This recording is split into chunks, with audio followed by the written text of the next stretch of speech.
Good evening, race fans, and welcome to week 11 of Sunday Night Skippy here on the Cav Racing Network. We are simulcasting tonight on both Cav Racing Network's YouTube and Twitch platforms as usual. Just search for Cav Racing, that's C-O-V-C-A-V-O-K, I can spell. As always, we're monitoring the comments on both platforms live, so send in your questions or comments and we'll try to get to them as time permits. As always, I'm Chris, and I'm coming to you tonight from the virtual Oulton Park circuit in Little Budworth in the northwest of England.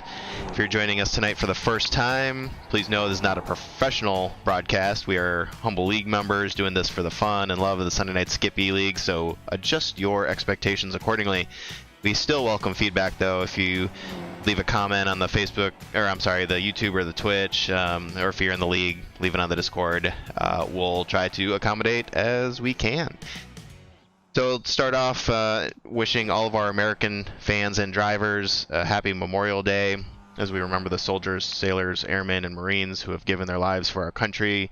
Those folks and their families are in our thoughts as we race today. Now, tonight's broadcast is it's a little sparse. Unfortunately, Riley and Megan are unable to make it tonight, so we're about 50% manning here. But rest easy, because as always, we have our good friend Ian here to give you the in-race coverage that you crave, nay deserve. So, how's it going tonight, Ian? It's going pretty good, guys. Yeah, it's a nice sunny day here at Oulton Park, and yeah, we're looking forward to talking the race to you guys, so it should be fun. Talking at them and letting them watch. That's how I see it. So that's good here. Looks like you said, the weather's fine. You know, nice cool track temps. Shouldn't be an issue there. That seems to be the way we've been doing the league is not really making that too much of a factor, which I think is good. It kind of lets us focus on just the racing itself. What are your thoughts on the circuit here today? Well, it's a really nice circuit. I quite like Oulton Park, although I do find it relatively challenging to drive. It's got some really nice swoopy corners and some bits of straights, and yeah, it's a good fun track. Very temperature dependent. If the temps are high, it becomes really challenging. But where it is now, it's just merely extremely challenging. Right, exactly.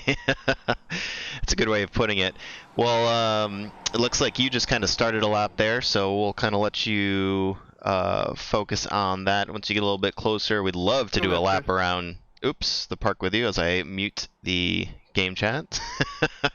Don't want to hear that. Yeah, would that be good? It happens. It happens, right? Yeah, so let's see, where was I at with that? Beautiful day here today.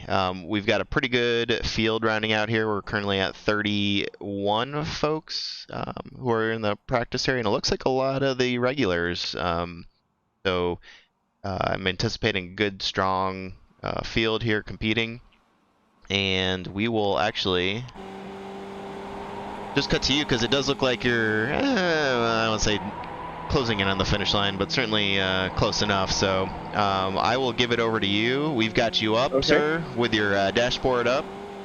Take it away. Lord. Okay. All right. I don't know what you can hear today, but anyway, here we go. We're going around this last bend and over the start-finish line here. Here we go. We're coming up to Old Lodge, which is a nasty little corner that catches you out as we belt down now to Cascade, which is a big left-hander. You've got to try and get the car to float around it. There we go, like that. Well, not like that, it's pretty slow, but anyway. And we go down this straight to the island curve, or the island bend, which is coming up next. Tricky bend, it doesn't look like it, but if you get it wrong, you go sliding all across the infield there and down to Shell Corner, which is second gear corner. It's very banked, so it's kind of nice. You get your wheels stuck in there, roll it out, accelerating, going up as fast as you can to Britain's, which is this really nasty little, which I keep getting wrong, as you can see there, little nasty chicane over the hill, down this is called Hislops, And in fact, we're coming up to Hislop's Corner here as well, named after a British superbike racer who died. This is Hislop's. And then this is Knickerbrook, this corner here.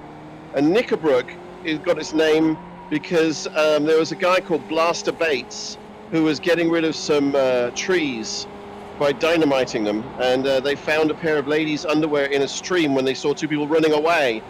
And that's Knickerbrook. This is Druids. This is a right corner. We just let it drift around. And then the last little straight now down to Lodge Corner, which is from here down into all the way down into second degree. Go, let it drift around. It's over the hill and then down on the other side, up the hill. These are all a lot of blind corners, but yeah, and then back over the start-finish line, and that's a lap. I was a little disappointed that you, and I figured you would, but I was really excited about the Knickerbrook story. I had that ready to go in the holster, but yeah, no, it's good. Sorry to have stolen your thunder there. No, it's all good.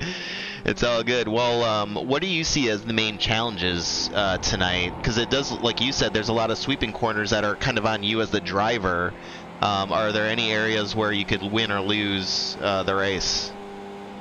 Yes, absolutely. I think there's going to be some drafting going down this back straight that I'm on now. There's going to be a lot of overtaking into corners. It's quite a short track with the size of the field that we've got running. So again, there's going to be a lot of fast guys catching us, the slow guys. This is going to be a challenging corner. You see some accidents here, people getting it wrong. If you see someone trying to overtake in that corner, no, do not overtake there. You'll also see some folks trying to get the inside down here. Again, not a great place for overtaking. If you can outbrake your competition, one of the things that they're going to look out for is if you saw those two black tire barriers there, it's very easy to lose a tire on both Britain's and Hislop if you just get a little bit too close to the barriers. You'll see a few folks sliding wide here if they get this wrong. Probably not the front guys, but it's easy. This is an off-camber, sort of over the crest. The car gets very light, and so your contact patches aren't really holding you. Also, the same thing here, you'll get some overtaking and a lot of fun on that corner. And the same thing, you're going up over a crest, and you'll probably find that crest will throw a few people off. But yeah, I think it should be a really good race. But we do have a very big grid. So, you know, the front guys are going to have to, again, pay attention to where they're overtaking the back markers.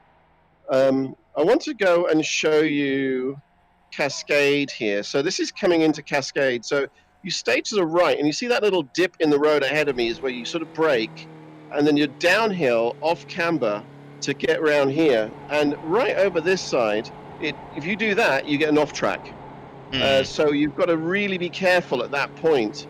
So you might get some folks dying that get, you know, falling out of the race simply because they've got too many points against them. Because every time you get an off track, you get a point against you, and you get too many of those, you get disqualified. So this is the Shell Oil corner, and I just wanted to come down here and let you see really how steep this corner actually is. I don't know if you can tell, but if I go this way, you might be able to sort of get a better idea. Let me start the car again. And you can look, and you can sort of get a real opinion of, you see how steep it is? Sure, Quite yeah. impressive, really. You don't really realize that when you're racing on it. There's some oval short tracks that don't have quite that much banking. Yeah, so it's kind of cool. This place actually used to be, again, you know, back in the 1800s, a manor house. But it has some really interesting history. These are the things. If you catch this wrong and you hook your tire in there, you lose your tire. You know, so that will be that. Sorry, going back to what I was saying, this place has some really interesting history because in the 1950s, sorry, let's go back a little further. I'm turning down some of the chatter. If you go back into the 1940s, this was actually the staging place for Patton before he went into D-Day, and all of his the American Army were actually using this as their base. And there was a famous boxing match here with what was his name? Joe, not Joe Namath. I'm trying to think of the guy's name now. Frazier? But Frazier came out and boxed here to entertain the troops. So yeah, pretty cool, huh? Well, I would say that's a very fitting Memorial Day weekend track then, if there is one. So awesome. It absolutely is. Well, I really appreciate it, Ian. As we see here, the open qualifying session has begun, so we will let you focus on that and set down a good lap time. We will entertain. We'll entertain the folks here as we get a question. Is there a way to let certain drivers start with more fuel than the others? Asking for a friend. Okay. You know, I feel like that's very. I wonder who you could be asking about. I almost feel like we have to let like the Christian Perez's of the world start with less fuel instead of the other way around. Well, iRacing does offer you the ability to handicap people by adding extra weight to their vehicles. There you go. So maybe we should look at working a handicap league. Who knows? No, we'll just have to. We're gonna have to get Chris Herrera an extra fuel can in there at some point. It probably just won't be today, unfortunately for him. But all that being said, let's start this open qualifying session. Sunday night, Skippy does a 15-minute open qualifier where we allow the drivers to all go out there at the same time. You get the entirety of the 15 minutes to set down a hot lap, which sets the grid for the race. The first few laps are just basically called out lap, or there's an out lap, but you're just getting your tires warmed up. You're kind of getting a feel for the track, going nice and slow. You'll set down some hot laps as the qualifying session continues. And so that's, as I bring up the timing tower here, will show as drivers start setting down times, you'll see the timing tower populate with their best time. Now, other things to remember here, as Ian was talking about on that corner, and I forget which, it was Cascades, where it's very easy to get an off track, you have to have no off tracks in order for your time to count. So whereas you may be pushing it in a race and accept an off track here and there, that's not really going to cut it for the qualifying session. So you'll see drivers be potentially a little more cautious. Cautious may be the wrong word, but taking slightly different lines to avoid those obvious off track areas. Set down a pace. Now I'm looking through the field here. It doesn't appear that we have any new folks that haven't raced with us before, so that's really cool to see. Although we do have a pretty stacked field. Jonathan Dance is going to be the first one to set down a time of 2:05, which is going to be significantly slower than what I anticipate the actual pole position to be. I think the low 150s, right? Yeah, the low 150s is probably where the fast guys are going to end up. I've been seeing them put in some times of 150, 151. I don't know if we'll see any 140s today. We might do. I think that's going to be really dependent on the temperature of the track. Yeah, that's a great point. I don't know.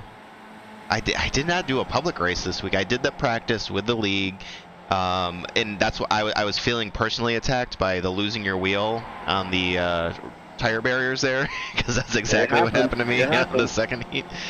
I thought I just nicked it, got a 0x, but yeah. Then I tried to turn and my car did not, so what are you going to do? You got Don Park setting a 152.08, man. He's coming out of the gate fast. Yes. He's not waiting. That's insane. Just as a weird coincidence, and I don't know if there's a family or anything, but there's a Don Parks who actually raced here. I think it was supercars and won. Oh, there you go.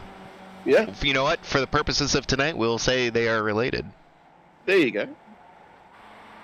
And if you've ever watched any Formula One and you've heard Bill Murray talking, is it Bill Murray? I think it is.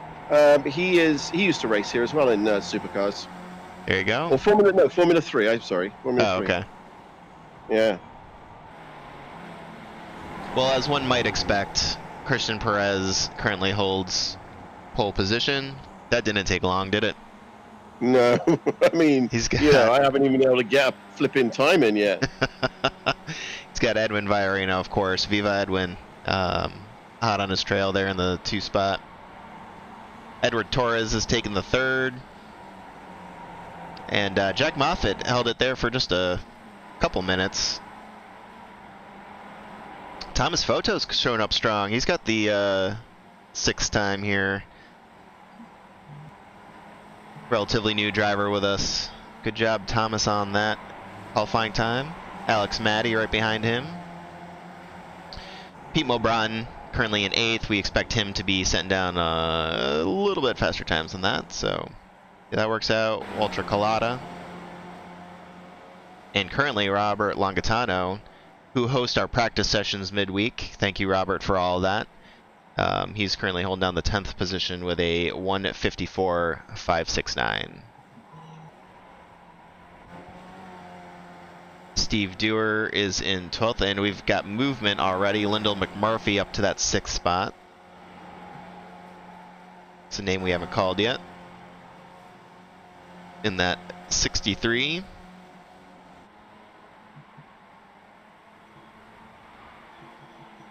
The other thing too about these off tracks, you got to be a little careful. The more laps you can get on your tires, to the point we were trying to make earlier, you know, the better, the faster your car is going to be, the more confident you can be in the tire sticking. And if you do have an off track or you crash, you basically have to start that whole outlap warm up process over. So unfortunate for Lyndall, even though he's at that 6th place there, looks like he's going to be starting that over. We have some movements. We have not called Juan Sanchez Garcia's name. He's sitting in the 13th spot right now. And just behind him, Tyler Kirchman, who's going into that 2nd chicane into Knickerbrook, my new favorite turn of all time. Don't know how I did not know about that the first time I ran here. Such a great story. You could just see 2 naked people running away, leaving their underwear behind. I mean, if there's an explosion going off, I'm not stopping for my underwear.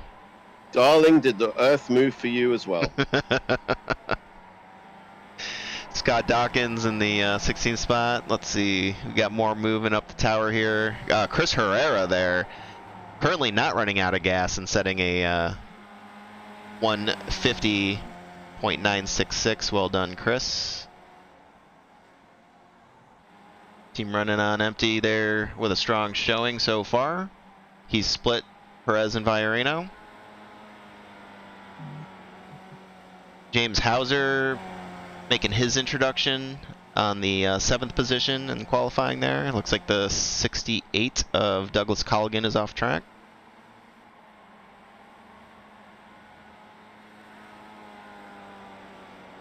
Jason Bice with a 15th spot at the moment. The 21 car. Ian Whirl sits down the 18th best, making a couple, jumping a couple spots there. There's hope in the old dog yet. There you go.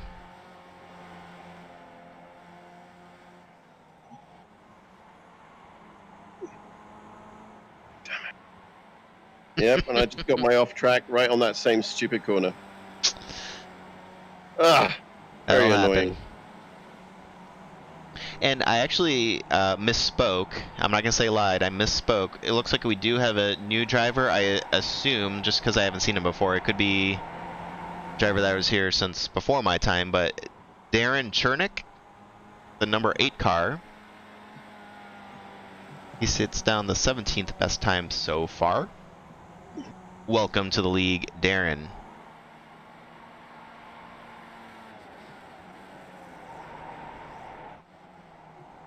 Adam Wright in that 87 Chicago car, repping Chicago, currently in the 26th or 22nd, rather. Jake Ashe just in front of him. I don't think we've given Jake's car as much credit as it's due. Maybe I'm wrong about that, but that's a pretty paint scheme he's got on that 77. We really need to get Megan back in here. I'm very disappointed that she keeps missing these. It's been about a month, right? I mean, it's been a minute. Yeah, she's we've had a bad luck streak in terms of availability on Sunday nights, but we're hoping it gets better from here on out. I hear you. Sean Trediak also in the house with a 24th showing so far.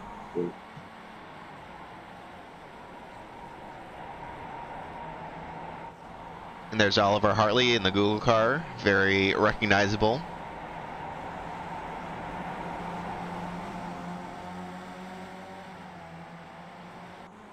Rich Butler is also here racing in the 48. Man after my own heart there, go Jimmy Johnson.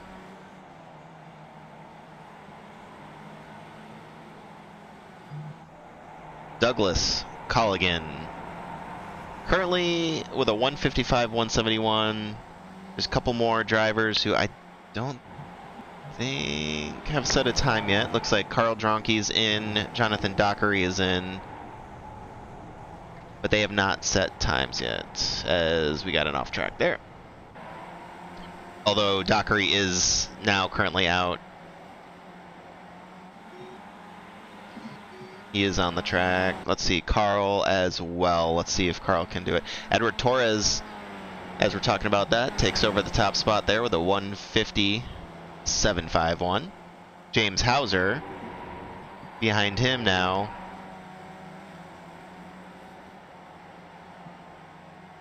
And Edwin Viorino dropping all the way to the 7th spot. He's got Jack Moffitt, Chris Herrera, Walter Collada. As they take... I don't know why I bothered trying to get all that out right there. They just take the 1 and 2 spot back again. Now don't forget, when we change over to the race, you got to get off the... You got to change your timing pull over. That's true. I always forget that. I appreciate that. But you got to remind me when we change over to the race. Oh my God! Really? It's still a solid I've 3 minutes. I've got to navigate turn 1, mate. So for those of you who have not watched before, the first turn, well, actually the first lap, really, isn't it? Can be a bit of a interesting, shall we say, time. That is one way of putting it. Try to get what 30 cars, whatever the number is, all through the same turns. Well, we're all bunched up together. It's fun. Yeah, and if we're doing real talk there for a minute, I think we've done a pretty good job of the turn 1, for lack of a better word, shenanigans, just because we do the Saturday night shenanigans there. You know that now you've said that. It's. Did I just do the broadcaster curse? Yeah. I think that's probably the kiss of death. Anyway, we'll see. Yeah, well, I'm going to maintain hope that we keep a good clean lap 1, although I have whatever happens on 2 and 3, that's not on me. There you go. Absolutely not. It is what it is, yeah. Yep. So if we're really lucky, all the fast guys will take themselves out on the first corner. Right. And we'll get some mid-pack racing going on. Can you imagine? Oh, that would be such a hoot. It's crazy. Oh, well, that's what reverse grid's for. While we're talking here, we do have 1 minute left in the open qualifying. As we go on, I've had less and less time to prepare for all these, so I do apologize. It's been on my to-do list for a while to get the championship standings working as an overlay. However, we're just not there yet. So what I will do though is just give all the viewers a rundown of where the current standings are. Now, we're on week 11, so there's 2 drop races. There's 12.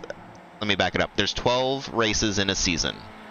The Sunday Night Skippy follows the official iRacing schedule, so there's 12 races in each season.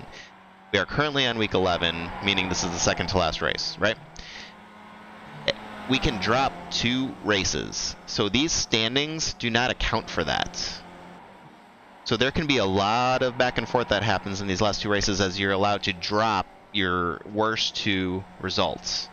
But for the moment, Pete Mobrotin is currently your points leader, and he is followed by 45 points. Jonathan Dance needs another 45 points, who's currently sitting in second place right now. So that's not exactly close. It's about 50 points to the race winner. Yeah, but you say that, but then look at how our scoring works, right? You need to know. You also need to look at that. So we get bonus points, is what you're referring to. You get bonus points, but like first place gets what, 25? No, more than that, isn't it? If you look at how the point schedule breaks down, yeah, we do points all the way down to like 40th. That is correct. Yeah. So if you there's a, I mean, all the way down to however many people finish, I believe. So you're gonna, if you start, you're gonna be getting some points. So it's, I'm not saying it's out of reach, and certainly when you start dropping worst weeks, the math gets really interesting. But we've got Pete, Jonathan Dance, James Hauser, Christian Perez, and Edwin Viorino in the top 5, and I think that's kind of the top 5 right there that are, you know, mathematics. They're kind of in a pack of their own. Chris Herrera, Don Parks, Steve Dewar, Jeff Torbeck, Mike Bowers, Jason Bison, Lyndall McMurphy, kind of in that next grouping. Now, again, it's tough to know without having done, you know, crunched all the drop weeks and what have you. It's really tough to know. And we got Chris here commenting. Yeah, so Pete and Jonathan both have started all 10 races so far. James has started 9. Christian and Edwin have started 8. Right. So right. It gets right? tough. And then dropped 2, right? Chris and Don Parks and Steve Dewar and Jeff Tor, all those other people that I mentioned have started 10. So it's so tough to tell at the moment. It's gonna be really, really interesting. It's gonna be really interesting. And I mean, yeah, there's we've got a bunch of really well, I keep saying really interesting. There's a bunch of really cool things happening in iRacing generally over the next few weeks. We've got the new update coming out for iRacing early next month, and 2 new cars are being introduced. One of them, and they both look very similar to the Skippy. Just saying. Yes, and I'm personally very excited about those. Yeah, so it could make things. Oh my goodness me! I'm on the hill. well, so to your point, I'm gonna put up the grid here. I used to call everybody's names out, but we've gotten to the point now where our grids are so large that all I'm doing is wasting everybody's time. So I'm just going to put these up. We will note that Christian Perez once again has gained the pole with a 150, 143. So congratulations to Christian, and we will just scroll through the rest of the grid there. So James has just wished everybody a good race, and Steve Dewar has wished everybody good luck, which means that we're all going to die.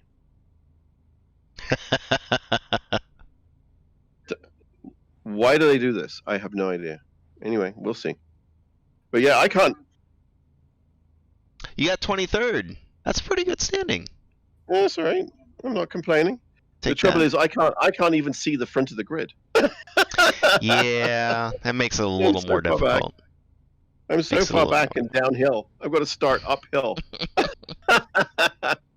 Now there are people behind me, so I shouldn't be complaining too much. But yeah, it's gonna be interesting. We'll see how we do. We're all sitting here waiting. I'm not sure what we're waiting for. Well, there's your starting grid for the race. Let's pop everything back up, and I will actually remember to go. Gap. You are the man. You are the man.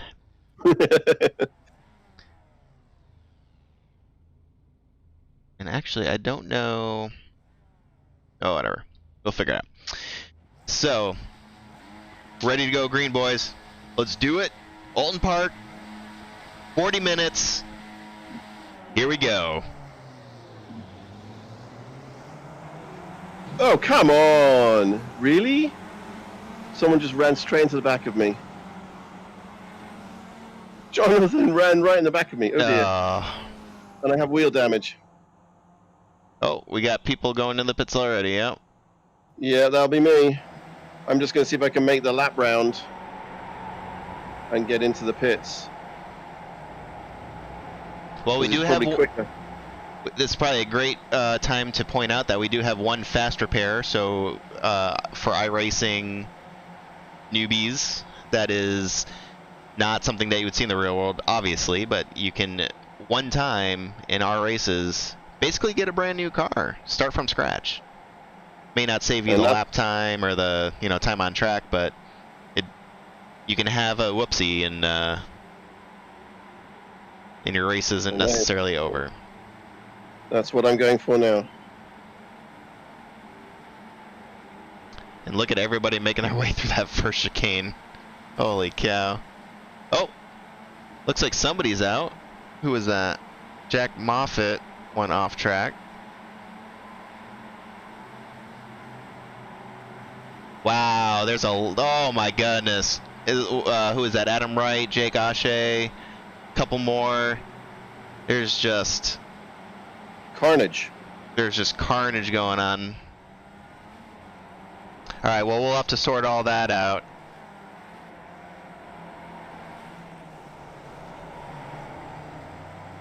Let's go back up to the lead here as Christian is working a sizable gap on the rest of the field. Let's look back and see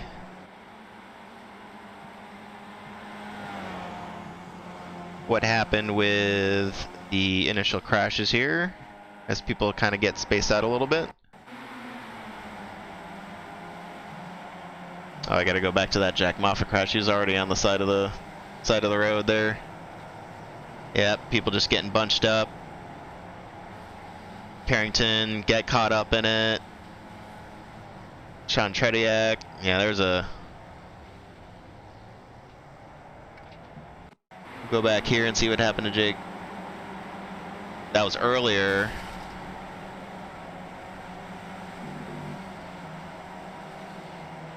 Start. I don't know what happened there.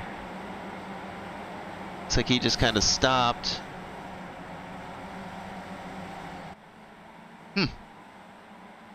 Okay, well, let's reset here. Go back live. Up to the front, there's Christian Perez, followed by Edwin Villarino, James Hauser, Edward Torres, and Chris Torre round out your top 5 today. Oh, please. Oops. There's a shout out to Team Running on Empty.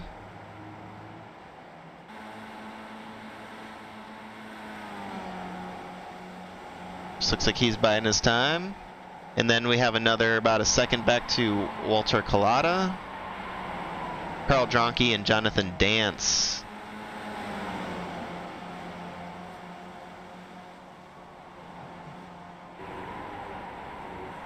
And it looks like some pit stops are being made. Jack Moffitt, who had some sort of issue. I'd like to go back and revisit that. I'm not 100% sure if he missed a gear or what. And actually, I'm getting word that Alex Matty has crashed as well. Let's see if we can see what happened there. Nope. Maybe. Oh. Yeah, I just got loose out of the... And scoots it off the track. Very smooth. He's back up and running. No contact there.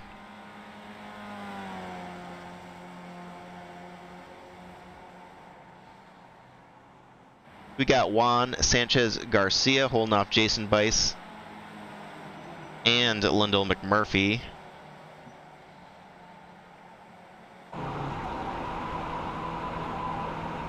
Looks like they're... Oh, we pull up the track map here. So we'll use the last 3 letters of, or the first 3 letters of their last name. So you can see who's highlighted in green is who we're currently focused on. And if you see a red outline around their icon, that means they've had an off track, which isn't always necessarily bad, but. Here's Garcia looking back at Jason Bice, Darren Chernick, and Lyndall McMurphy. They navigate the chicane. He gains a little bit of time.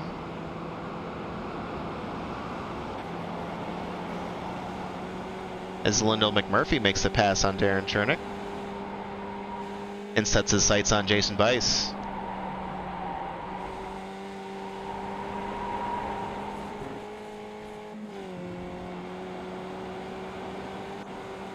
We also have Chris Herrera. Oh, he catches the inside lip of that, but he saves it. He's able to make it back on track. He's got the inside line going into Cascades. Can he make it stick? Oh, man, that's tough. He did it for a second.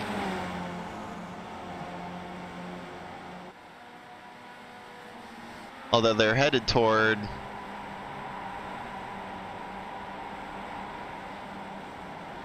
the hairpin here. Yeah, he's going to back off and let him go. He knows there's still quite a bit of time left in this race. You're not going to win it here.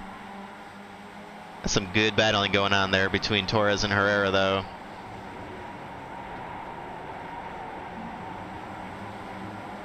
Fantastic stuff. And Carl Dronke's made his way all the way up to contact this group as well, as we look forward from his number 3 car.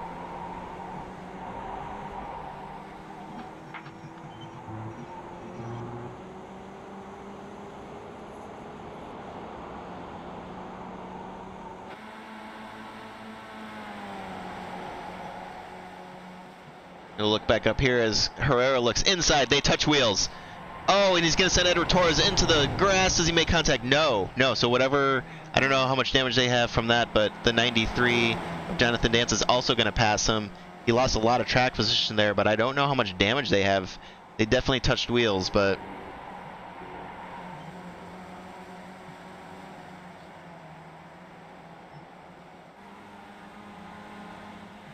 Let's see if we can't take another look at that.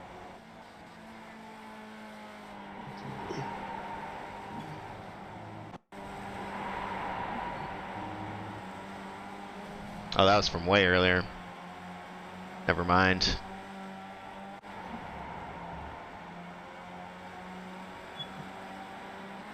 Let's take a live look here at Carl Dronke and Walter Collada, with Chris Herrera also in tow. This is for the battle for P4.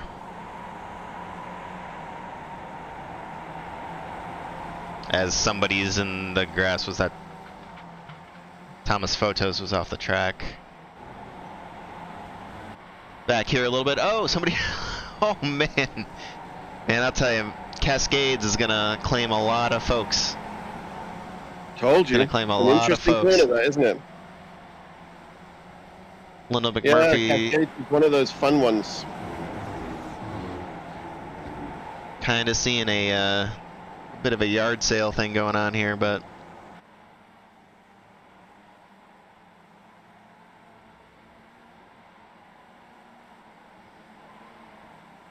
They got Jason Bice right in front of them, and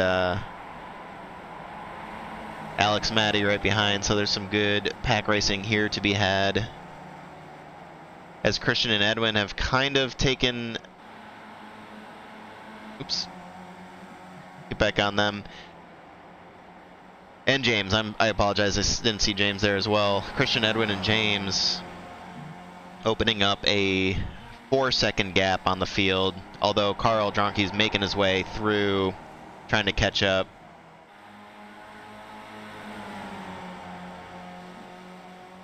And James playing with an injured hand today, by the way.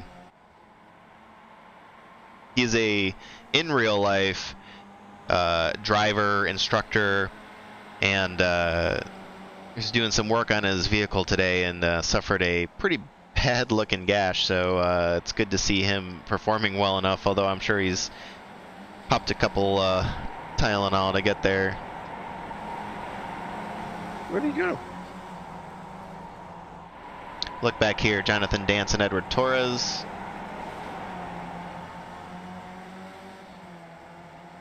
P7 and P8.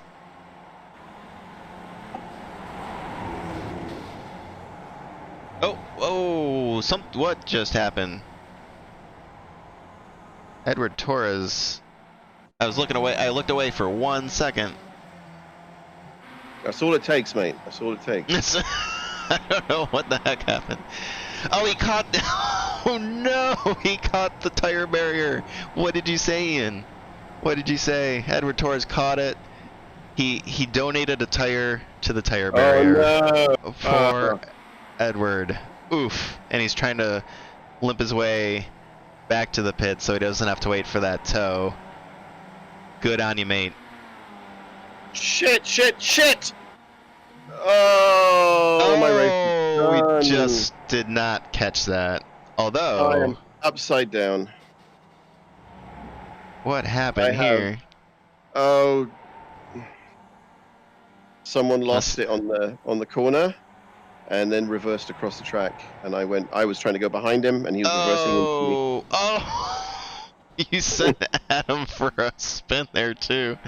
I kind of want to. I need to get the. I'm just crying. And of course, Yeah. I don't have fast repair now, so I am pretty much stuffed. Yeah, he was trying to just get it off the track, and we both decided to go the same way. It says pit for repairs. Oh. It said pit for repairs, and I'm in the pit, but I'm not getting anything. Yeah, he's apologized to me. That's no problem. It happens. It happens. But I think that I don't think they're going to get this car fixed before. Well, they might do, but I'm going to be so far back in the race. It's probably not a lot of point me carrying on. Yeah. Because I don't even see them towing me, which is really weird. Oh. Oh yeah, they are. I've got 1 minute and 28 seconds of towing to go to just get back to the pit, and I don't know how long let me see how long the repair is. If the repair is going to be like massively long, I will come and join you in the broadcast booth. Perfect. Love to hear it. We'll check in here with Steve Dewar. He's up 3 spots. Darren Chernick ahead of him. League new guy, I assume, or very old member who I just haven't met before. But they got a good battle going on here. Darren's up 8. Steve's up 3.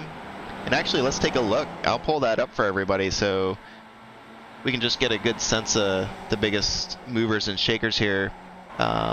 Looks like Carrington Wilmer, actually, he was involved in one of those early incidents, so surprised to see, but he is actually up the most here at 13 positions. They're in the safety paint scheme. Looks like he's got Scott Dawkins looking to the inside of him as they come through Lodge Corner.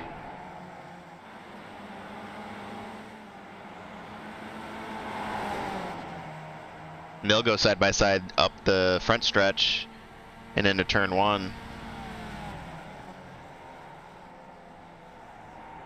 Some other big movers, Douglas Colligan. And we'll check in with them here in a second, but we got good side by side racing here with Dawkins and Wilmer.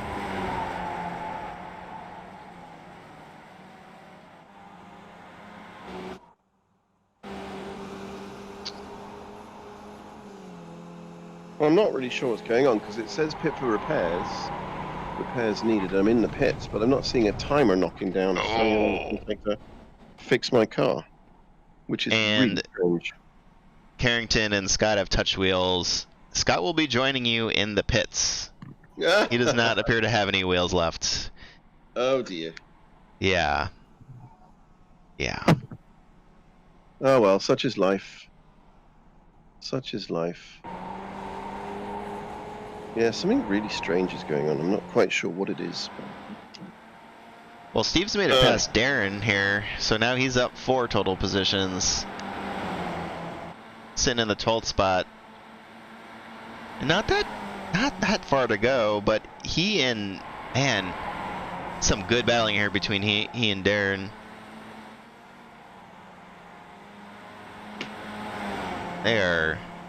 They're wheel to wheel, and they're gonna try to go through Lodge Corner here.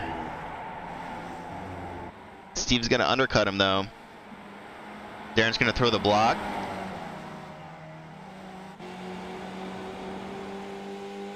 But Steve's not giving up. They're doing this into turn 1. And they touch wheels just a touch. Steve's got to let up. He's got to let up on that. Yep. Let's see if he's able to reel in the 8 car one more time.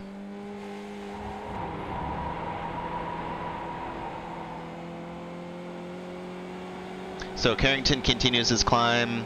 Jack Moffitt's down 16. Torres is down 25. He is out. It looks like Tyler Kirchman is also out, along with Jonathan Dockery, and Scott Dawkins has left the building, ladies and gentlemen. So we'll see what happens there. Thomas Fotos is in the pits, as Steve does his best to catch back up. They do have Lyndall McMurphy on their tail as well. Let's look up here. Carl Dronke and Walter Collada are ahead of Chris Herrera at the moment. Chris has dropped to the 6th position.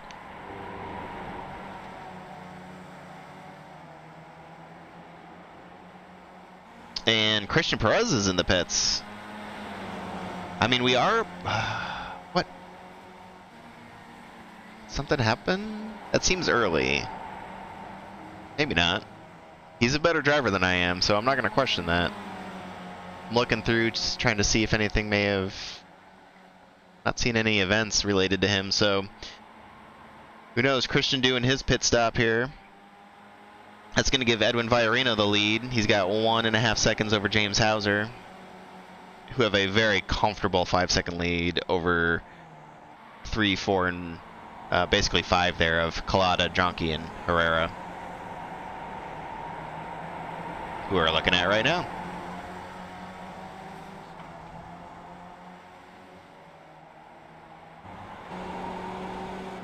Take a look at this from Chris's view.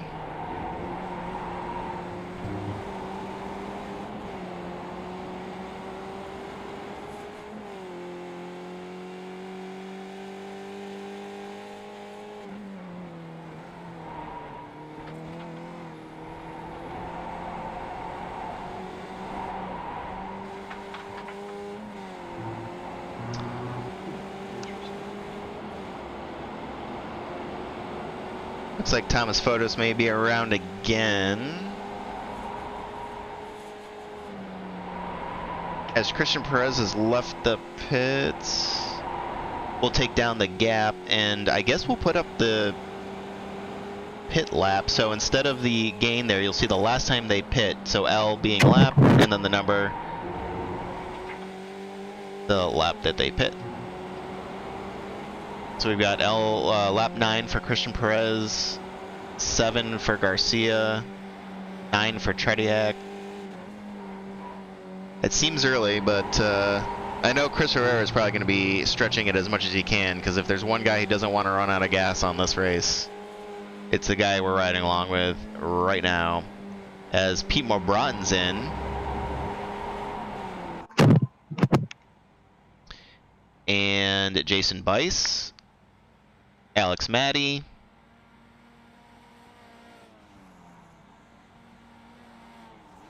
It does look like folks are cycling through, so yeah, who needs fuel?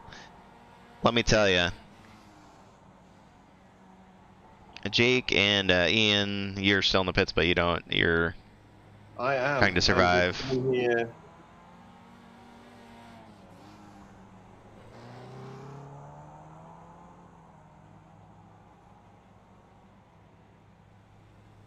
We will. Let's check in real quick. Chris Herrera looks like he's made or is trying to make the pass here on Walter Collada with Carl.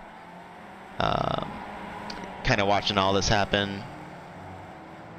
We'll ride on board with Carl. Checking out the battle in front of him there.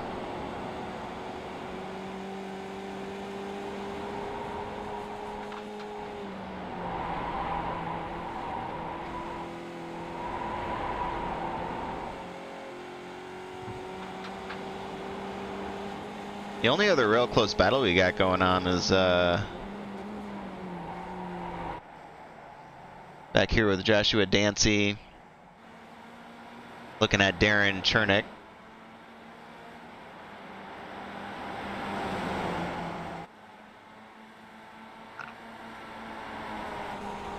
As we look back from Darren's perspective, Walter Collada and Carl Dronke are in the pits now on lap 11.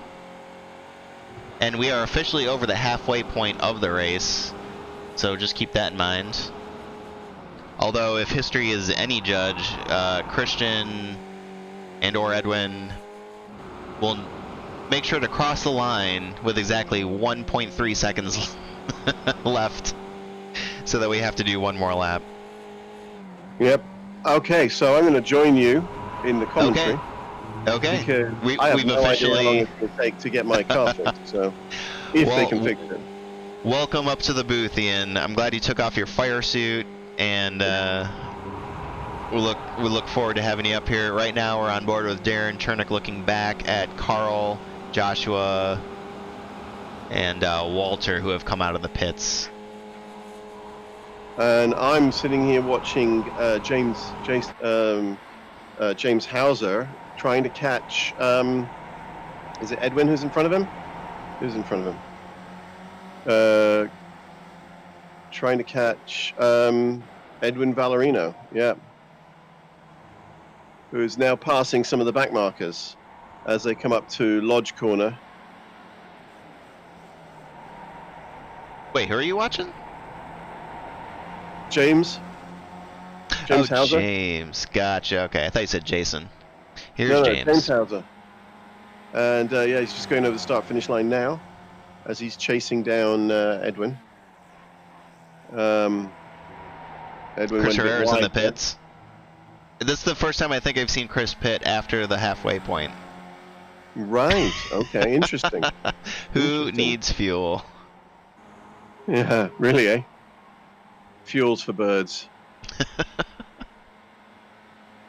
Don Park's working his way up to that 4th position. We haven't called his name much today. You know, I missed the 2K Cup earlier. Did you happen to see that? I See the did not, results? you know. I did not. Well, I did start watching a bit of the Coca-Cola. Oh, and James is messing up Shell Oil turn there a little bit and losing a little bit of time on Edwin. Jonathan is chasing hard, but he's 12 seconds adrift from the top front too. Chris Well, they Herrera, still- however, is quite close to him. Yeah, Chris is in P6 now, and he's already pit. Well, keep an eye on that. The leader's got 43 seconds, so that's Edwin Valerino's got 43 seconds on Chris. Let's see what happens here with the pit. It looks like they're working their way around a back marker. He's just going off track. That's Jake Ashe. Let's keep an eye on the pit. So the top 4 at the moment have not pit.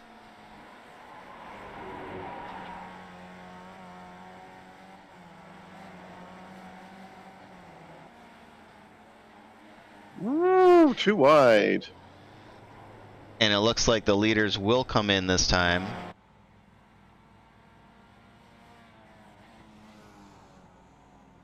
And Walter Calata just passed Chris Herrera. Walter is looking very, very racy indeed. Wonder if he was saving it. Yeah, hopefully Chris is learning. We got some comments from Jenny and Jason here, Frank, and it looks like Team Running on Empty's in full force in the house tonight. as Edwin makes it off. Looks like most people, I mean, Jack Moffitt pitted earlier, Steve Dewar needs to pit Scott Dawkins out. Let's actually take... We'll shrink the tower here, just a few folks to kind of clean it up a little bit, the folks that are out. And I'll replace the last pit stop just so we can check out the pit lane time. So this is how much they spent on pit lane. You guys can absorb that information while we look at Edwin Viorino, who's still in the lead. James Hauser right behind him. Christian Perez about 2 seconds back from that. Carl, and then Chris Herrera, who now only has 13 seconds to go.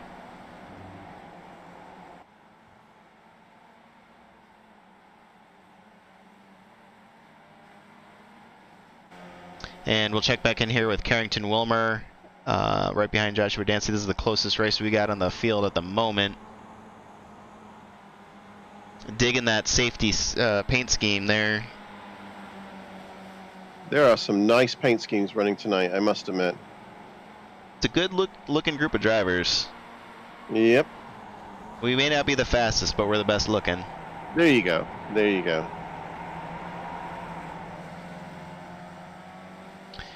And as we come up here on, as we pass 26 minutes, I'll try to do a quick through the field.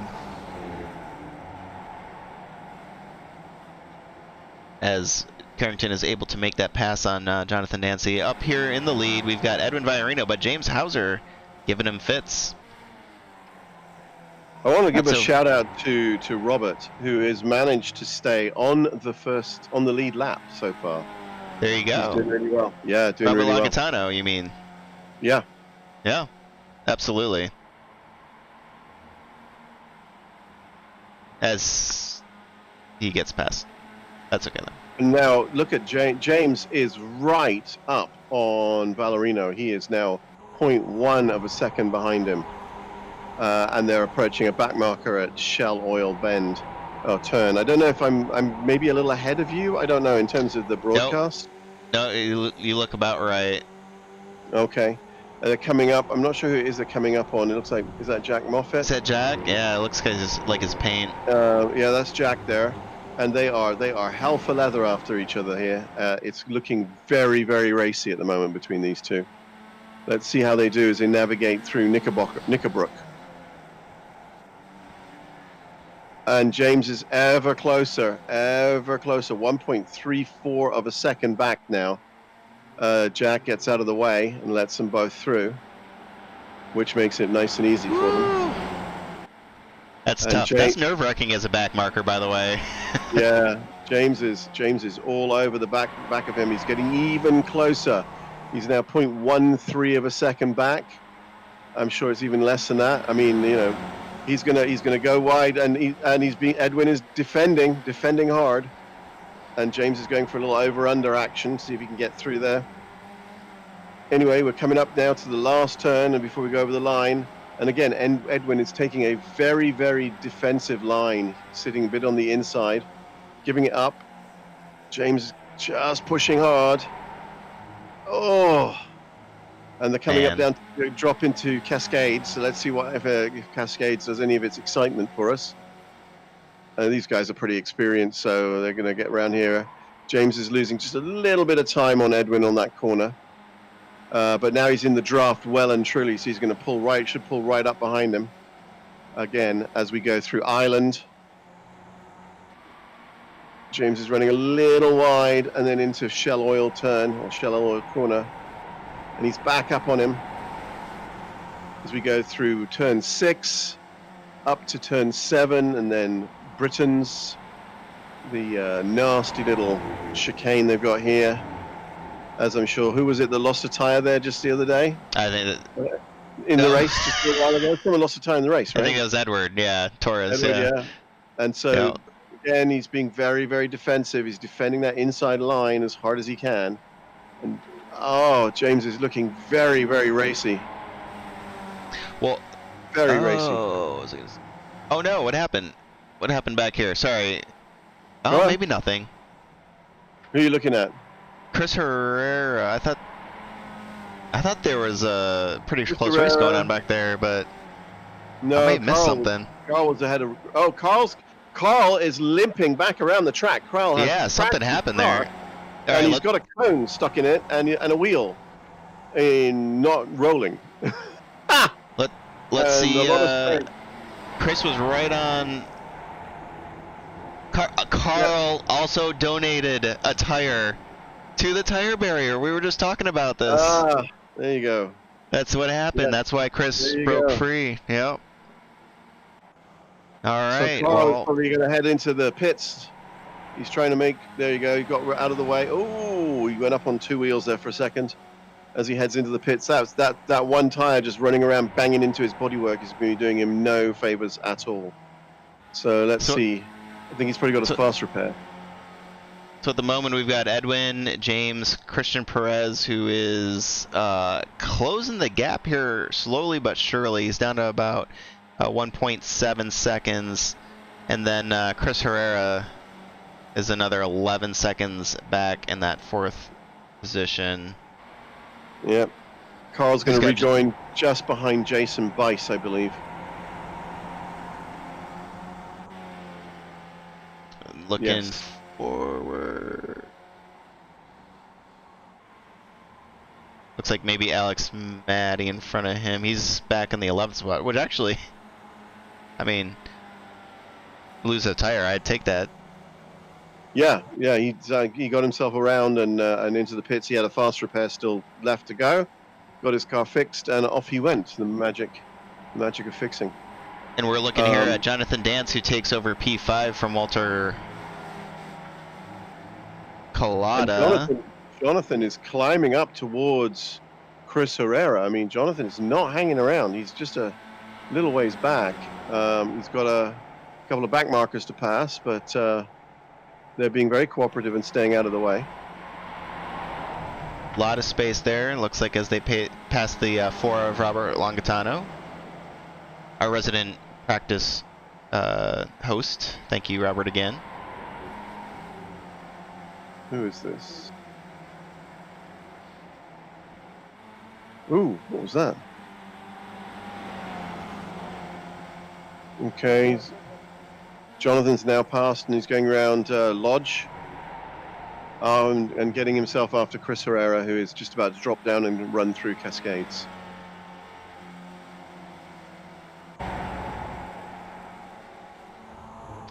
Chris doing what he can. I got to imagine very off-brand. He has enough fuel. I wonder if he's got the speed there. He's about 14 seconds. Sorry, about 12 seconds back from Christian Perez. Yeah. But he's sitting comfortably in that 4th position at the moment. It's his for the taking. And Walter in the 00 car is doing well as well. He's in 6th place. Looks like he's not letting Jonathan go. He's kind of just sitting there, and I don't know if he's waiting or. Well, he's got. Yeah, we'll see. He's got him in his sights. He's got a little ways to catch him. We'll see how he does. We do have some pretty good here in the 14, 15, and 16 positions. We're looking at Joshua Dancy here, who's got Juan Sanchez Garcia closing in, and they're trying to catch Carrington Wilmer, who in turn is trying to catch Darren Chernick. They've got another 9 seconds from there to catch back up to the 12th position of Lyndall McMurphy, but hopefully this will produce some good racing as we see Walter Collada making the turn. I'm sorry, I was sleeping on that battle. We were just talking about that. Walter Collada making the pass through Lodge Corner there to the start finish and is able to take that P5 away from Jonathan Dance. And Christian Perez is catching up with James, who has just overtaken, just side by side going around Island and into Shell Oil. And Jonathan is on the outside of that corner. He can't hold it. Oh, and that allowed Christian Perez to get ever closer to the back end of He's right James' there. car. He's right there. He's right there. He's right there. He's climbing closer and closer. And the team of Valerino and Perez are trying to get reunited. So we might see Perez get we might see Edwin get a bit of a break as James, switches to concentrating a little bit more on being defensive and keeping Perez behind him and protecting that second place as opposed to attacking Edwin in front of him. We'll see.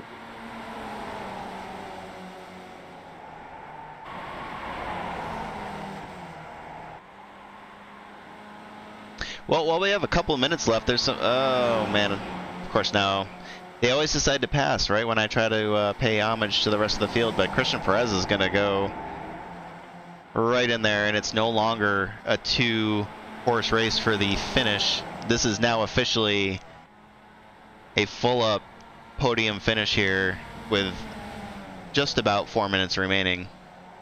It is, which is what about probably. Oh, and Christian goes very wide on that corner. Edwin is defending. He is defending so hard. And I mean, it really looks like James is welded to his back bumper as he pulls over. Oh, he's trying to break the draft. And Perez takes advantage and tries to see if he can sneak up on the inside of Island, but he makes contact. He hit him. He hit him from behind. He's lost his nose cone. And yeah, although did it stay off or did it come back? Because his wing got bent. Did it? It looks like his wing's back in one piece. So I don't know. We'll see. We'll check it out real quick. Oh no, it's come back. Okay. Yeah, that's racing's good. Robin, right? That's good for him. Oh my. Getting a little twitchy there early. Yeah, just letting him know I'm still here. But I mean, it really, James is on the inside, trying for that inside line. But Christian's going to make to the outside. And yeah, and Perez took advantage of that and just stuck his nose in there. Edwin is now defending Perez with such a little ways to go. And James is on the inside of the corner, going into Druids. Oh my God, here we go. They are so close. But James doesn't have the draft, but he has the inside line and he has the inside corner. And here he goes through. He should be able to take that and keep the inside. However, the last corner of the track is going to be Christian's, and Christian's starting to pull away from him as you see his nose cone. You see James's nose cone start to just drop back, but he's on the inside of the corner, going into Lodge, and again Christian runs very wide. James is just dropping back a little bit as they come down and drop into Cascades. My goodness me, that was the racing. Make a quick note here. Carrington Wilmer and Darren Chernick appear to have had an incident. I'm not exactly sure what happened. While we have just a minute here, let's see if we can't go revisit that and see what happened.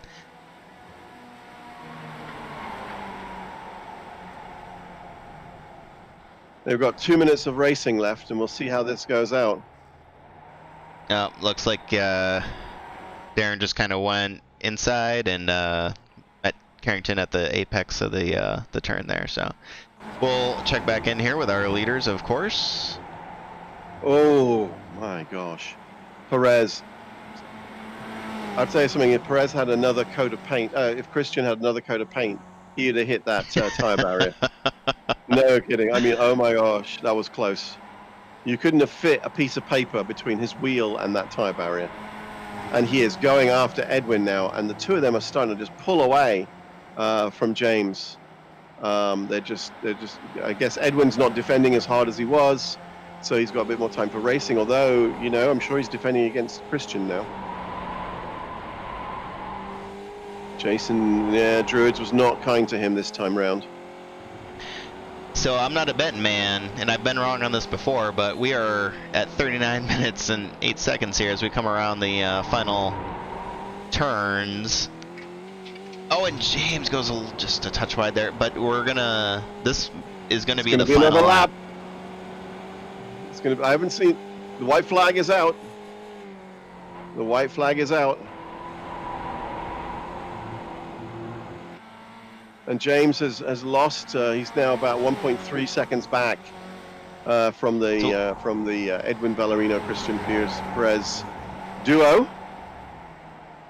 So we'll And focus he's up going here wide with again on Cascade.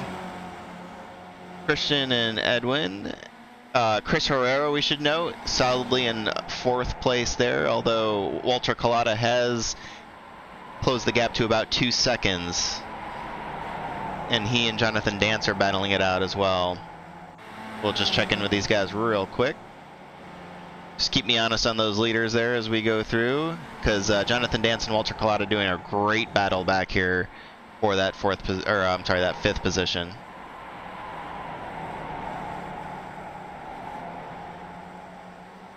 Check back in here. James looks like he's closed the gap just a touch. But Christian is, again, all over the back bumper of Edwin as they're pushing up towards the back marker now. Let's see if that does anything at all. Edwin is defending against Christian, or Christian's looking for that outside line. It's a very tricky outside line on this corner because the road actually turns on you, and you end up running into the side of the road there. But no, they're keeping it together. And he's looking for the inside line again. He's looking for the inside line again, but Edwin still has the corner. It's his corner. Edwin's giving away too much space.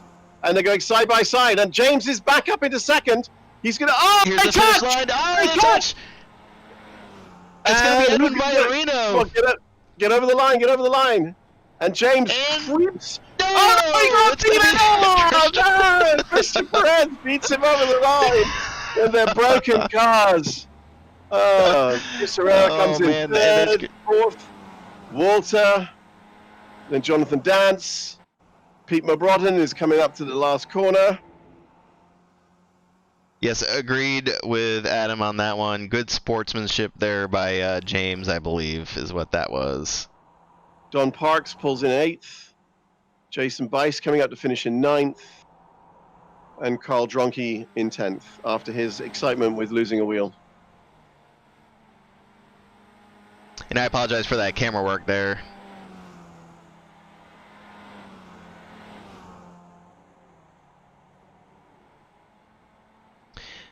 Yeah, Lyndon McMurphy, Joshua Dancy, Darren Chernick, Douglas Colligan, Steve Dewar. Juan Sanchez Garcia is still out on track, just coming around Shell Oil, so he's got just over half the track left to do. Kerrigan is coming into Druids.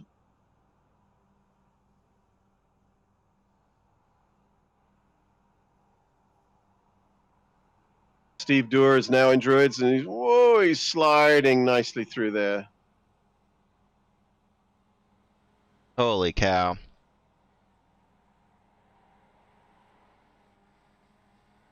Well, as we sit here and watch, we got Douglas Colligan and Steve Dewar coming across the line as we expected. You said Garcia's also still out? Yeah, Garcia's now going into Druids. He, for some reason, I've got a bad... Yeah, he must have spun out or something. His car looks okay. But he obviously got overtaken by both Colligan and Dewar. He does Old Hall, and then comes down Deer Leap. Deer Leap, that's one we didn't mention. Deer Leap corner, the last corner on the track, and he now crosses the line, and I think he is the last one to actually finish. What was that, Chris showing off for the camera, I believe?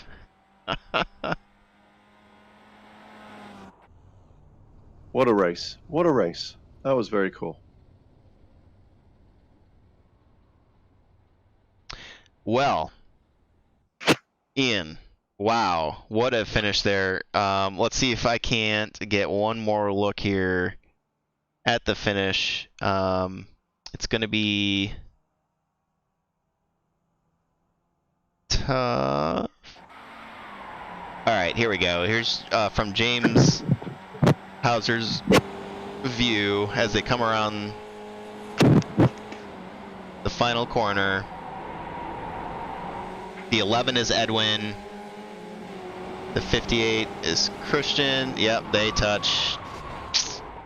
Yeah, that's some Sometimes that happens, and then James accelerates, but sees that Christian is going to be able to finish as well. Nice job to Edwin, Christian, and James on the podium spots there. Okay, let's see.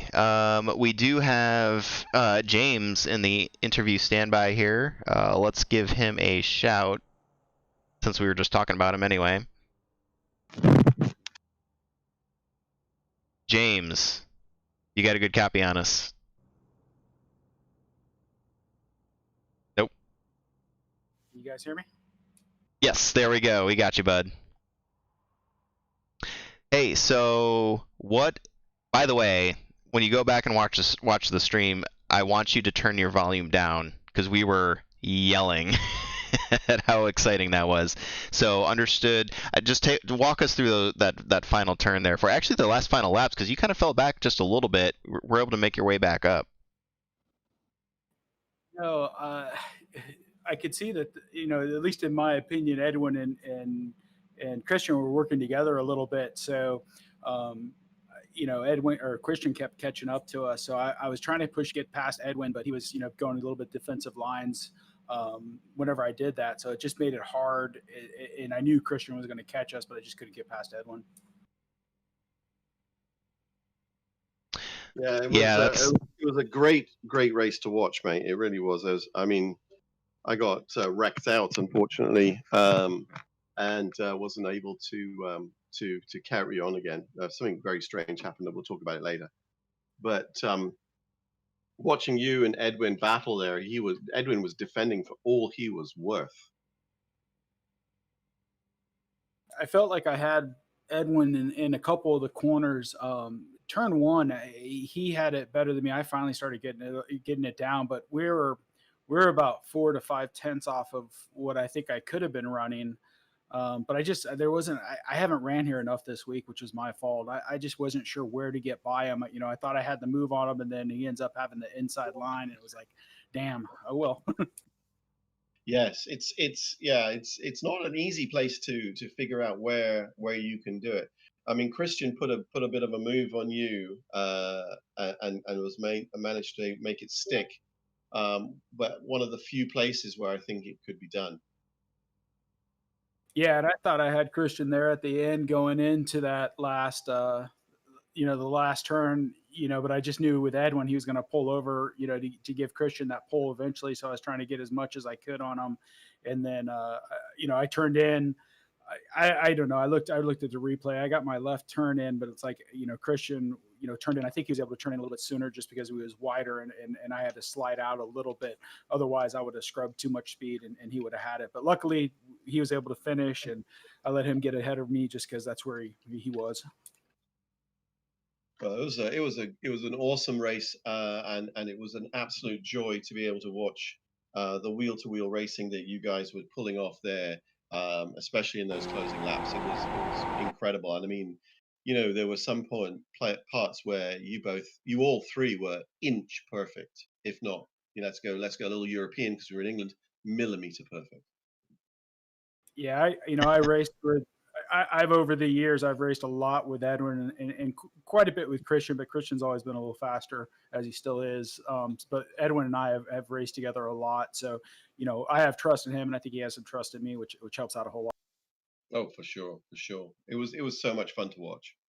There was a time, however, where it looked to me like Christian came up and gave you a bit of a love tap from behind. Yeah, I think he got into me at one point. I don't think it was too bad. I can't remember. Yeah, there was a contact at one point at 0x. I just think he was carrying a little bit more speed and was pushing out towards the outside. And it's a hard place to lift because if you lift coming out of that carousel, you lose a ton of time in there. Yeah, absolutely. Well, Carousel was a greedy little person today, and I think Carousel ate quite a few cars. So, it's going to be a interesting review. Yeah, it's going to be fun going back through it. A couple guys I thought were in this, big time. Ed and Ed's been running all week. I don't know. He's been. I don't even. Every single time I've gotten on, I've only got on like 4 times, but I see him, racing every time. And I think he's been racing the previous and the next as he's talking to other people. So he was definitely fast on this track, and something happened to him a little bit early.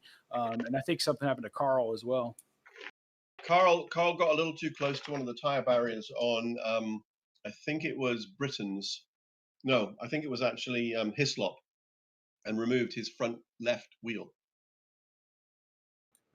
That's too bad. Yeah, I'm finally getting my fuel thing down. I'm actually paying attention to it, so that's good. So, this is, I think, my last race of the season. Next week I'm gone. So, hopefully I'll be able to at least watch it on replay on Sunday night. Well, we hope you do, and I'm sure we'll be there for you, mate. Hey, and just so everyone knows, Chris passed me in our Wednesday race. He did. I cannot believe I failed to mention that so far. I was ready to go. It was literally the only thing that I wanted to mention, but I appreciate that you acknowledge that I passed you in a hosted race, at least for a minute. It was at least 3 minutes. We'll see. At least I think it was 2 or 3 laps. So because I got a couple laps. Oh man, well hey, great finish. It was great sportsmanship there at the end as well. I just want to say, and kind of indicative of what Sunday Night Skippy has to offer, and all the more impressive seeing the pictures of your gouged hand earlier. So clearly, either you were suffering through it or you figured something out. But thanks for coming out, and congratulations again. Do you have any other last shout outs that you wanna give out? Yeah, definitely. Thank you guys for doing the broadcast. Jason, Ian, everyone put in. They picked up for me this last week. I've been super busy with work, so they were able to do some of the stewardship during the week. So that was super nice on my part. I've been working long hours, so appreciate that. And hopefully we'll get some more drivers out here and eventually get to a 2-split race.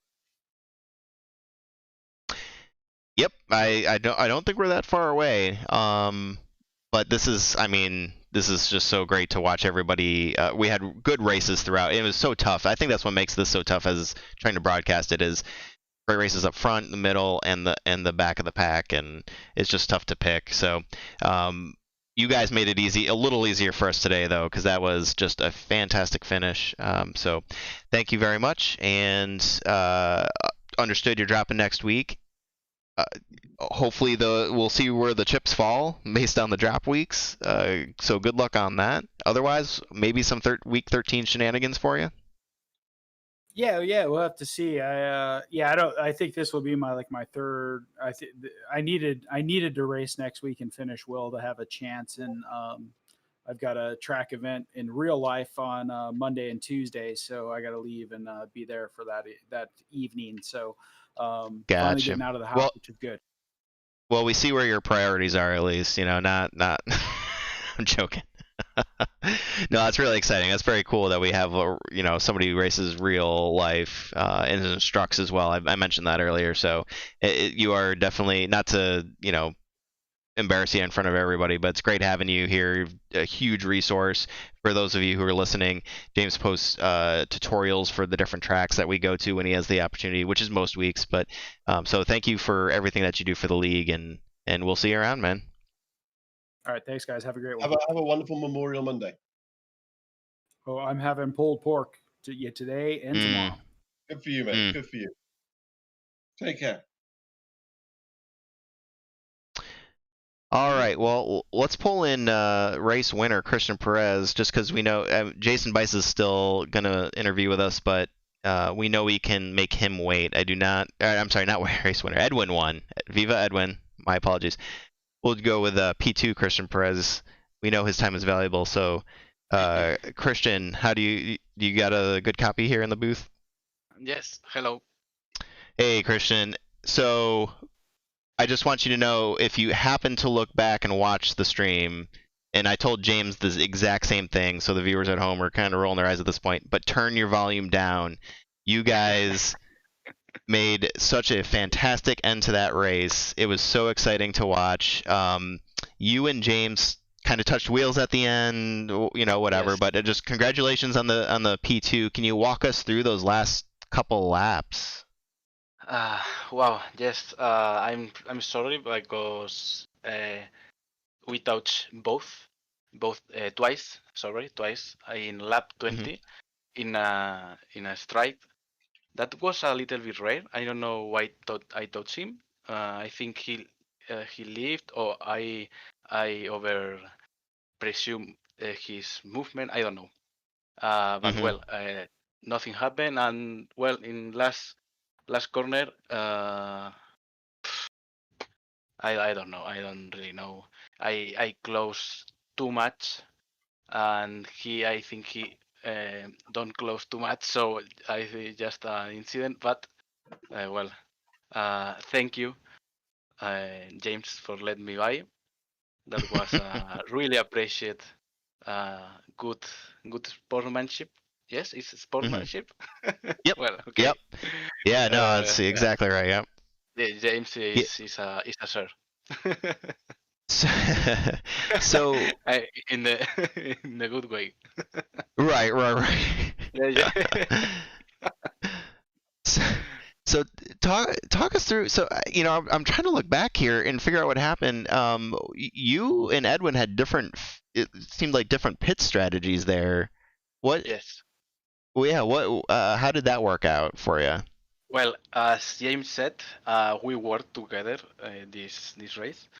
I pit early to let Edwin lose draft with James and push.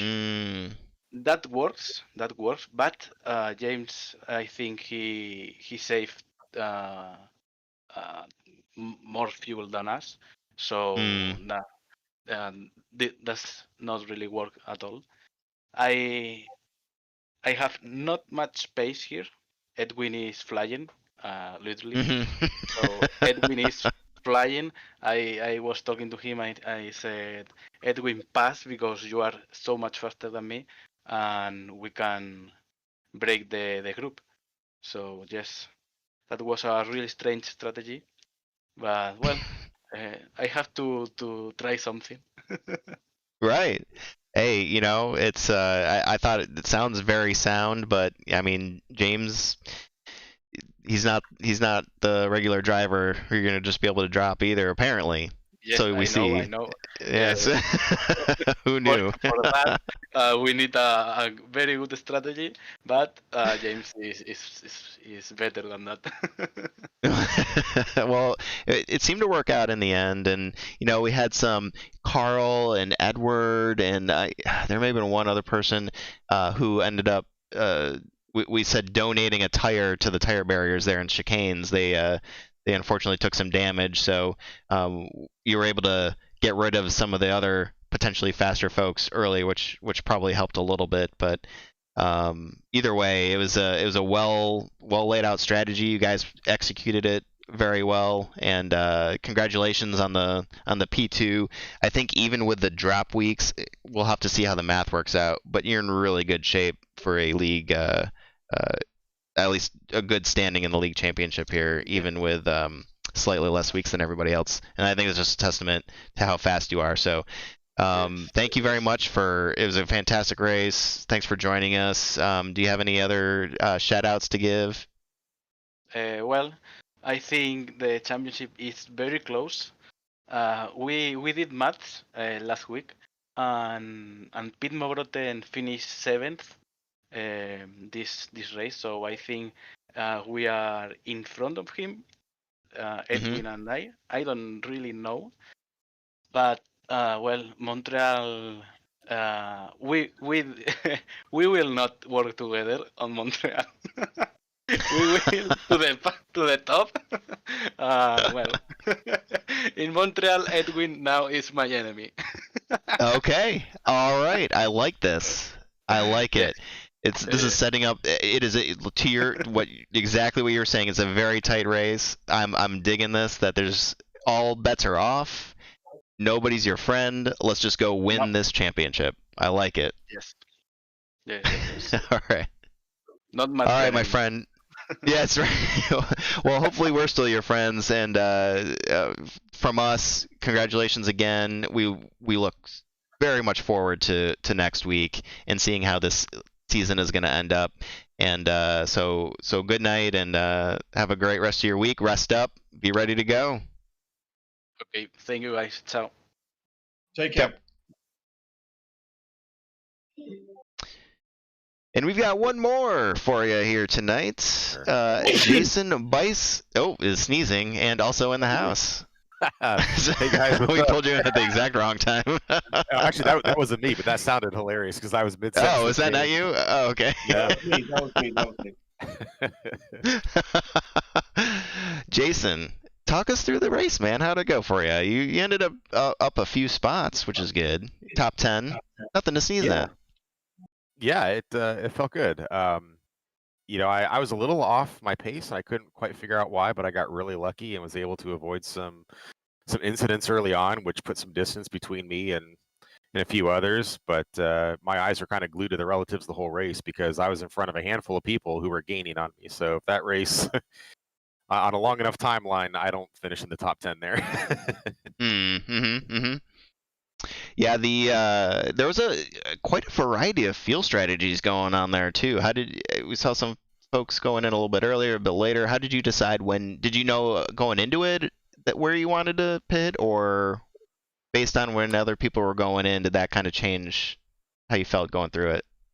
So I followed Pete in because I completely forgot to do my fuel math today. So I know how Pete tends to run his fuel strategy. So I was kind of pleased that I was right behind him at that point in the race, and I could kind of gauge what I needed to do based off of what he was doing. But I got really lucky. Had I not had that reference, I would have taken on a lot more fuel probably. So. Because I'm not part of running on empty, so I have no desire to be in that club. It's a very exclusive club, running on empty is, but yeah. And I'm sorry, I've been kind of steamrolling here. Ian, do you have anything for Jason? I've been listening away. It's been sounding really good. I mean, you must need a glass of water by now, or an adult beverage of some description, because let's do all of the above. Right? It was a pretty incredible race for this track. I think with the size of, especially with the size of the grid that we had. I must admit, I started 20 something, and I was down the hill around the corner. I couldn't even see the start of the race. Oh wow. Then I freaked out and did something stupid and stalled the car, and then somebody hit me from behind. So my start was not the most salubrious of starts, but still, we persevered for a while before picking up. I can't remember who it was. Oh, Adam, I think it was. Was it Adam Wright? Who had spun out in cascades, and then I just tried to go around the back of him, and he was trying to get off the track and out of the way, and the two of us decided that we would meet, which left me in my usual position of upside down. Anyway, the default position. My default position, but apart from that, I mean, I think that there was some tremendous battles. Oh yeah, there really was, and some very close racing, and some very. I think people were very polite to each other. They worked with each other. I continue to be impressed with the folks that are in this league. And I do hope that we keep the ones that are here and add more people like this, of this caliber, as we move forward. But from your perspective, Jason, I mean, how did you find it? I mean, how did you find the race from where you sat? So, I mean, first of all, I want to second everything you just said. I think we've come a long way in 2 short seasons. The sportsmanship and the respect that the drivers have for each other it's just absolutely incredible. This is a really tight track, even though your race pace is near 2 minutes. I think we're running about 149, 150 is what the lead pack is running. So that's a long lap, but this track feels a lot smaller than it really is. And passing is very, very difficult. So for everybody, we had a decent sized grid again. So for everybody to be able to pack themselves into that track, get along and have a good, clean race. is really impressive. For myself, I ended up hot lapping for about 2/3 of the race. The first third was pretty tight. Myself, Lindell, and I think Juan. So we had a good three-way battle going there. I'll be honest, it's a bit hazy. I don't know exactly how I managed to break away from it, but thankfully I did. At least in qualifying, Lindell had pace on me, so I was quite happy to get away from him. And then after that, I don't think I saw anybody again. A couple blue flags here and there, but again, everybody handles those situations so well. I think we've come a really long way there. Really impressive. Yep, absolutely. I second that. A big shout out also to Robert, who did really well in this race. I think he finished on the lead lap. He's finding a ton of time. A lot of time. I think he was losing a lot of time before because when somebody who he thought was faster would come up behind him, he would kind of jump out of their way. And he and I were kind of talking about that this week. I said, Robert, unless you've got a blue flag in your face, you've got no duty to move aside. Even if the guy behind you is a lot faster, make him work for it. And he started doing that, I think, about halfway through the week, and he instantly found some time. I think his nerves settled a little bit. I really shouldn't be speaking for him. This is just what I've observed over the last few days with him. But he's found a lot of time lately, which is pretty cool. That is awesome. That is awesome. I think it's time for me to start getting a bit more serious and take some lessons. I think once my new wheel gets here and I get that dialed in, I will definitely be looking at going to VRS or someone and sort of seeing if they can teach this old dog a trick or two.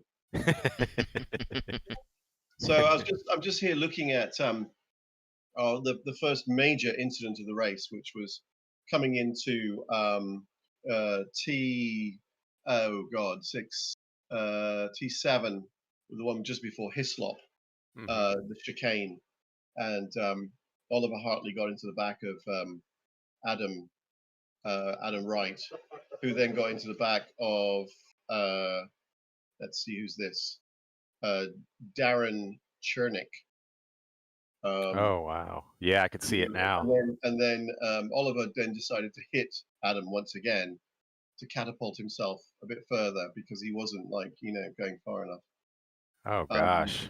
And then behind him, Jake Ashe then just ran into the back of Oliver and just gave him a bit more elevation.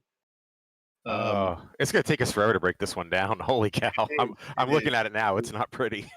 It is insane. Yeah. And Scott Dawkins got smacked as well. And who's this? Sean Tretiak also decided to get in on the action. And then Carrington Wilmer got into the back of Sean under braking. It's just insane. But that was I think the biggest incident of the race I've seen thus far. Yeah, everything that I saw was good, close, hard racing, but clean. I will say you'll have a lot of fun watching the broadcast whenever you get a chance to, and having a look at the race between Edwin, Christian, and Jason. And James. Sorry, James. Yeah, we were actually talking about it before I got pulled in. I guess they were neck and neck for quite a while. So I'm really looking forward to seeing that. It was neck and neck and neck. Believe it or not, I would definitely say I had a few more necks in there. But no, it was pretty good. And I had a very weird experience where I got wrecked and went back to the pit and never got the little logo says that you're being towed. Mm-hmm. And never got the logo saying you were being repaired, which was kind of odd, but still. Yeah. It happens. Electronic racing. Now, I want to ask you a question. Big update to iRacing coming at the beginning of next season. Yes, there is. There will be some new vehicles. Yes, there will be. Is there any sort of itch or thought to moving to a slightly different class of vehicle?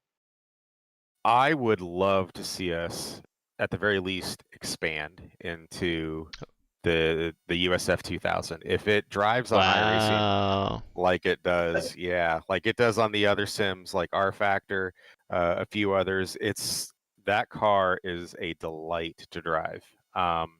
It's one of my favorites. So if iRacing does what iRacing tends to do and they execute on that car, I would love to expand things out. Obviously, there's a lot of discussion that goes behind that. Certainly, myself and you and James, and we've got to get the pulse of the league. One thing I definitely don't want to do is water the league down or spread ourselves thin. But at the same time, it's going to be a very exciting car, and I would hate to lose such quality drivers to perhaps another league that might jump in and run it. So I think there's a lot that we have to think about. It has potential. You heard it.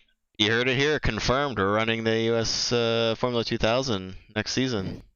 Would love to. I've never driven it. I'm going to say for the record, the only sim that I actually run is iRacing. So I've not run it at all ever. So I have no clue, and I am certainly not one of the drivers that would be, I think an important decision maker in this, because it's sort of like, here's a vehicle, get in and drive it, come last and try and keep it on all four wheels rather than on its roof. Is more my style, should we say. I'm hoping I'll get a little better as we go on, but when you say it's a dream to drive, so comparing it to the Skippy, what are the differences that you see? So the Skippy itself, I thoroughly enjoy. Obviously, it's really the only car that I run on iRacing. But take everything that you love about the car and then give it some actual racing tires and a little bit more power. It's like at least going off of other sims, it's a slightly lower powered Formula Renault 2. So at least for myself, once I get up into the F3 or the Renault 3.5, things are moving too quickly for my aging brain to process. Those cars just aren't fun for me. That's one of the things I love about the Skippy is you can really focus on racing other people rather than just surviving. So for me, at least, the USF 2000 dials that up a little bit without sacrificing the really close wheel-to-wheel racing that people can actually execute on for 40 minutes without blowing each other up. If you look at some of the broadcasts of the Renault 3.5, which is a really fast car for those that aren't familiar with it, you've got some of the best drivers on the service racing in that league and in those broadcasts, and it's not uncommon to lose half the field. Wow. It's a handful. There's a reason that there aren't a lot of people running it. So, so putting a little more power behind the car, a little more grip under the car. It's a Skippy on steroids. So Good. That's a fun car in my book. that sounds like it should be a lot of fun, and I look forward to having a bash around the track with it once it comes out. That leads me to my final question. I'm sorry, I'm monopolizing this, Chris. So No, go for it. My final question is: we've just done week 10, I believe. Week 11. 11, yeah. 11. Week 11. Week 12 is next week, so the final race of the season, which will be a lot of fun, I think. We're going to be racing at the beautiful Circuit de Gilles Villeneuve, where I'm sure that Gesundheit. Pardon me? Yes, exactly. There you go. Where there's some huge curbs and some long straights. Straight chicane. That's the track. Yeah, it's what is it? It's straight chicane, straight hairpin, straight chicane. Wash, rinse, and repeat. Yep. Yep, pretty much. So that's going to be an interesting one for our last race of the season. But that then leads us, of course, to week 13. Mm-hmm. Is there any hints on where we're going to be going and what we're going to be doing for week 13? So there's been a lot of interest in an endurance race. But at the same time, I think that, again, when that 2000 comes out, how cool would it be to do a multi-class with the Skippy and the 2000, and maybe even the Skippy, the 2000, and the Pro Mazda replacement. Get all three of those on the track together. I think that could be pretty cool too. But for week 13, I mean, that's definitely about the league membership as a whole. So I've got some ideas that I'd love to put in front of everybody. Make sure that it's something that you and James are on board with as well. But I think whatever it is that we come up with, it'll be a blast. I really enjoyed the last one where we did the Pro Mazda and the Skippy together. That was a lot of fun. I had a lot of fun having my paint just completely blown off the car by the Pro Mazdas whizzing by. So it'd be cool to do that again. And you know what? Maybe we can do a little bit of both. Maybe we can find a formula that gets all three of those cars on the track in an endurance situation. So that'd be neat too. Well, I was driving one of the Pro Mazdas, and I think it's probably the only time that I was able to pass you and James. So I'm all for it, mate. You could drive a regular Mazda, put me in a Skippy or a bit faster car, and let's go at it. Now, one of the things I keep thinking of different things to talk about, and this is something that maybe we should discuss a bit more offline. But then the other thing I was thinking about is, what about handicap races? Well, the reverse grid that we did Wednesday was a ridiculous amount of fun. That was, I don't know if that's in the spirit of what you're referring to, but if it is, I would love to throw a couple of those in there. Maybe some off races. I know there are a lot of people that care quite a bit about the championship points, and a race like that can kind of throw a wrench into that. But maybe a couple events throughout the course of the next season, because that was such a good time. That put everybody in shoes that they were very unfamiliar with, and I heard nothing but positive feedback from that. So, that's brilliant. Yeah. And props to Robert Longitano and Jack Moffitt for putting that together. That was a brilliant idea. Great job. Yeah. Well, you do know that we are allowed to add weight to people's cars if we wish to. Yes, we can. So that might be something that we could discuss and think about. I know, of course, the faster you are, the faster you want to be. The slower you are, the slower you want the fast guys to be. The slower you want the faster guys to be. So it could be an interesting discussion. But food for thought. Yeah, definitely. Brilliant. Well, I think we've kept you long enough, Jason. Is there any shout outs you want to give before you head out? Just everybody in the league. There was a lot of talk this week, particularly in that Wednesday session and a couple other sessions, just about the quality of driver and the quality of character that we have in the league. I certainly appreciate it. I'm thoroughly enjoying myself. Certainly appreciate everything that Chris and his team do for the broadcast. So thank you everybody for making this what it is. I really look forward to it on Sunday nights. Yes, yeah, I do too. I really do too. And I'm sorry that I missed the Shens last night. I deeply regret that. However, I was having some entertainment of my own with some friends, social distancing and having an adult beverage. So that'll probably be why. But, we get it. You have real friends. Gotta rub it in. Yeah, well, every now and then. All right, brilliant, guys. I mean, I think that was an awesome race. Again, James, thanks, Jason. Thanks for all your work on getting all this together. Thank you. Yeah, I have a lot of help. We'll be moving over to the steward's room fairly soon, I'm sure, to start to try and pick this thing apart. It's going to be interesting. You could say that. Yeah. All right, guys. Take care. All right, mate. Have a good night, Jason. You too. So, Chris, we managed to get some information out of the folks that know. I'm glad that you took that opportunity for a little interrogation and actually get him on the record, because now this is going to live forever on the internet, so we can't go back on any of that.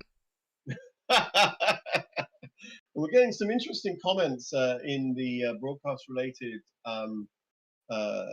disco, and I'm just sort of having a quick look through some of the things that people are saying. Jeff Torbach is thanking us for an excellent broadcast. Well, again, I give all the credits for this to Chris, because he's the one that pulls it all together. I just yabber which is for me very easy. Yes, Chris did say that Jason could wait as long as we wanted him to, and that was picked up by the tifosi, as it were. Okay. And I still regret nothing. Jack Moffat is saying that he's very much into the multi-class endurance race, so we'll see what happens there. One thought I had when you discussed multiple splits is how different it will be when not all of it's in the broadcast. Now, that is something that I hadn't thought about, but of course that would make it very difficult, because if we did multiple splits, who gets covered? Right. You know, Yeah. These are all things we're gonna have to think through and discuss. Yeah. You know, I'd like to keep everybody racing. If we're gonna have multiple splits, keep it separate so that everybody can be involved in each of the events. If we run everything at the same time, then we're kind of splitting the community up. But yeah, a lot of stuff to talk through though. I think it's a good problem to have, having growing pains like that. What we could do, if we did, what I'm thinking is, this is, again, I'm just blue skying here, and if anybody's hearing this and has an idea, has a thought about it. But if we did do, let's say we did 2 splits, right? And we figured out a way of making it so that we divide evenly. What we could do is tell everybody that you have to have a spotter from the other split. Right. So that would then so the intent would be the faster split is helping the slower split, and vice versa. Yeah. So you don't use a crew chief. You don't use the spotter that's on the system.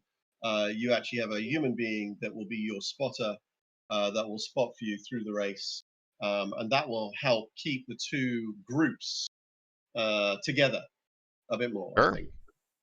Just a thought. Can't argue with that. Yeah, but we'll see.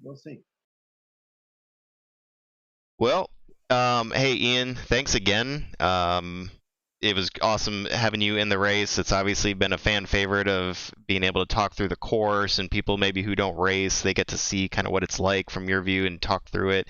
And unfortunately, your night ended early. However, it was great to have you in the booth commentating with me. So thanks very much for doing that and sticking around and asking some great questions. Not every day you get to talk to you were an admin yourself, but ask the tough questions of admins and get it down there, like I said, on the record for the stream. So appreciate that. Yes, a lot of fun, and already looking forward to next weekend. Yep, it'll be the league championship next week in Montreal, and I'm not going to even attempt to say that right now because I have not been practicing. And that's going to be a great battle set up there. We'll try to get the math set up and the championship points standing so you can see it visually, so you're not just trying to follow my voice. And we'll have that ready for you, hopefully. And we'll have to do the F1 thing where they say, now, if this person comes 3rd and this person comes 5th and this person comes 3rd, if other person comes 2nd, then he can win. We'll do our best. We'll get our best Excel or at least spreadsheet people on it to make sure we got all of the potential finishes covered. We'll see what we can, maybe Pete or some of those other guys can work something up for us.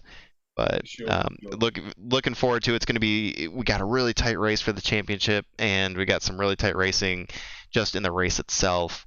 And it'll be good segue into week 13, like you were talking about with Jason there, which I'm really looking forward to. Hopefully, maybe we can recruit some more folks. If anybody's out there and watching or just happens across this, please come on out and give it a shot. Absolutely. Brilliant, guys. I hope you all enjoyed it, and, watch for next week.